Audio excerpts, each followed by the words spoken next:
Hi, I'm Sarah Schweig at the Center for Court Innovation, and today I'm speaking with Dr. David Adams. Dr. Adams is co-founder and co-director of Emerge, the first counseling program in the nation for men who abuse women. He is one of the nation's leading experts on men who batter and has conducted trainings for social service and criminal justice professionals in 46 states and 18 nations. Dr. Adams has also conducted outreach to victims of abuse for 35 years. Thanks for speaking with me today. Thank you. Could you give us a little background about the kind of counseling you do? What kinds of issues does counseling, in this case, seek to address? And is there a kind of model you use or a promising practice? Well, first of all, it's all groups. And secondly, the model that we use is male-female co-facilitated. And the reason we do that is that we really want to provide a role modeling opportunity for the abusive men to see women and men working together cooperatively and sharing leadership.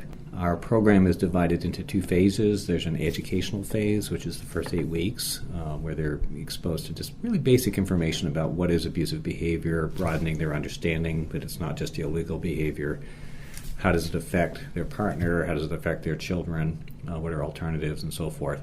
But then the more interesting phase, the second phase, which is the remaining 32 weeks, is more of an interactive group. And that's where we're a little different as a model from other kinds of programs, because we're a psychoeducational model, not just an educational model, which really means that we're able to give individualized feedback to the men in the program and to really kind of like focus more in depth about each person's history of abusive behavior. We actually do a very interesting exercise we call the relationship history, where we ask each person 14 questions about every intimate relationship he's had, and it's done right in the group. The other men ask the questions.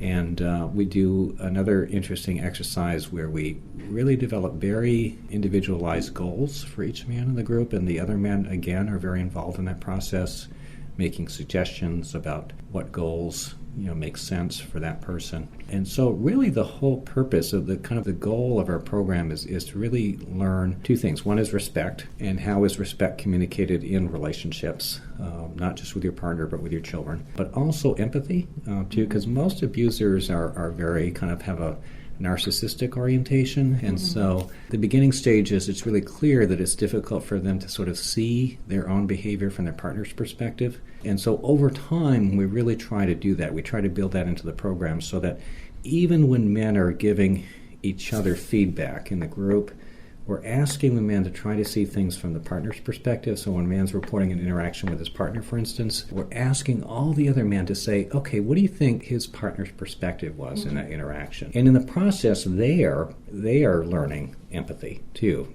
because it's easier, I think, sometimes to recognize another person's abusive behavior than one's own, so that we kind of take advantage of that natural ability that abusers have. They're very good at actually spotting other people's abusive behavior, not so much their own. And so we really kind of teach the men how to give each other constructive feedback and how to kind of hold each other to a higher standard. That's really kind of the premise of our program. So, as you know, treating domestic violence offenders can be controversial. Some people say that abusers can't be reformed or treated. Can you talk a little bit about how this affects your work and what you've seen and your perspective on that? Well, I think there's been a lot of misinformation about the outcome studies that have been done, first of all, and I also think it kind of reflects that the outcome that has been done has a very kind of narrow definition of what outcome is, too, because I always say I'd like to get the same deal that substance abuse programs get, because nobody ever questions the value of substance abuse programs, and yet their outcomes aren't any better than ours. And yet, somehow, for us to have the same outcomes, there's questioning about, well, are we worth it? And I think that what all of the outcome studies have found is that program completers do a lot better than non-completers. in terms of recidivism. So that's very reassuring to us because it just like a substance abuse program, it sort of is a given that the more treatment they get, the better they do over time. I think that, however, when you have the expectation, this all or nothing expectation, that do we cure? Because some of the outcome studies have sort of compared program participants with non-participants, but even program participants who only get one session, who drop out and reoffend, that counts as a program failure. And that makes no sense because he's only had one session. But the other thing is that we feel that we provide a valuable service regardless of the outcome because we provide really useful information to the courts about his participation, about noncompliance, for instance. And noncompliance is really a big deal because that's a predictor of reoffending. We provide really useful information to the partners, to the victims of abuse.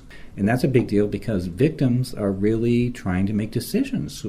Quite often when he's in the Batterers program, do I want to stay in this relationship? Do I want to maybe curtail his access to the children? And so they're hearing back from us, and if they're hearing back from us, well, he's still minimizing his abusive behavior, or he's still really blaming you. Right. That's really useful, for victims, because we want to make sure that she doesn't just automatically conclude that just because he's in her program, that naturally things are going to get better, right. Too. Those are some excellent points about the information sharing, and I wanted to ask about, in the court, how your program sort of comes into play. And as you know, domestic violence court emphasizes holding offenders accountable for their abusive behavior. Do you see a tension between accountability and treatment within the court, and how do those concepts sort of fit together? Well, yeah, I think that sometimes accountability is taken to mean punishment. Most of the men who participate in Emerge, they definitely, when they start our program, think of our program as a part of their punishment. And yet, our understanding of accountability is really much broader than that. It's about recognizing the impact of your behavior on other people, being able to really identify and talk about your abusive behavior, and to make changes. That's all a part of accountability. And so that's very different from punishment. Right. Some abusers, they'd love to just be punished, because then they're sort of off the hook. They don't really have to change. So that really accountability we try to sort of build that into our program so that just the process of having them describe their abusive behavior, which they would never do on their own, right? And also to put it on record too. So that it really goes back to the court, and so now he is on record as admitting, in detail, some detail, what his abusive behavior is, has been. Another part of the accountability is being willing to really be open to feedback, too, in the program. So really, it's quite an engaging process, accountability. It's more than just punishment. How do you think a justice system can be flexible enough to sort of fit the response to the needs of the offender in terms of sort of redefining accountability in that way? Right. Well, first of all, we love it when judges do more than just sentence abusers to programs, but also kind of reinforce the goals of the program, to really kind of say to the defendant, I'm going to sentence you to a program, but I want you to be an active participant in the program, and in fact, I'm going to review your progress, in the program. And that's one of the great advantages of domestic violence courts, is that there's that built into it, so that, when a person knows that they're going to have to be accountable in that way. They have to go back before the judge, the court, and kind of review the progress, and they take it more seriously themselves, too. And I think that's just human nature that people will do that. So since you established Emerge in 1977, how has working with domestic violence offenders changed? And do any new achievements come to mind, or any new complications or challenges that you might want to mention? Well, I think it's been a lot of trial and error over the years, and we've learned a lot about really how to engage men. Certainly programs have become more culturally relevant, too, over time. And as well as programs specifically geared towards abusers in same-sex relationships, too.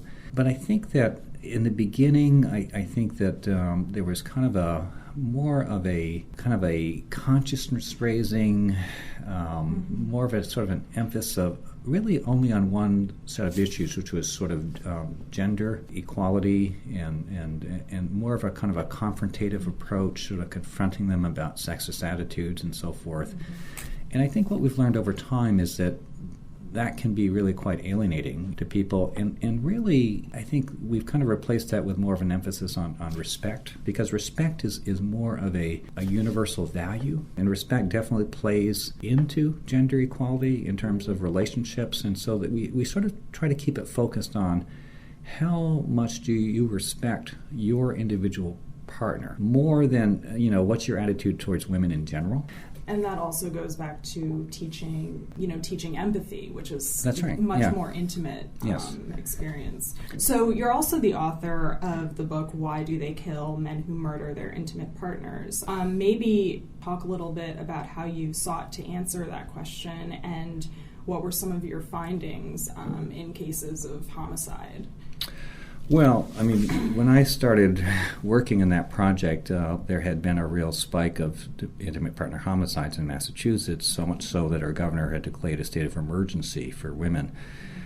And so it really kind of made me curious about what distinguishes batterers who kill from those who don't kill. What do we need to know that can really help us to identify these cases in the earlier stages? So I did interviews with prisoners that all had killed their intimate partners in Massachusetts. I also did interviews with victims of attempted homicide and really identified that there were essentially 5 different types of killers in terms of their motivations to kill. And so I think we need to be better in the system at identifying those men. Earlier on, flagging those cases, looking at the mental health issue on top of the domestic violence issue. I mean, I think the first really duty in combating terrorism, is to gather intelligence. And these are domestic terrorists, so that we really need to gather better intelligence about the people that are going to be causing the problem, which is the abusers. Well, that's fascinating. It's been wonderful talking to you. I'm Sarah Schweig, and I've been speaking with Dr. David Adams, co-founder and co-director of Emerge. To learn more about the Center for Court Innovation, please visit www.courtinnovation.org. Thank you for listening.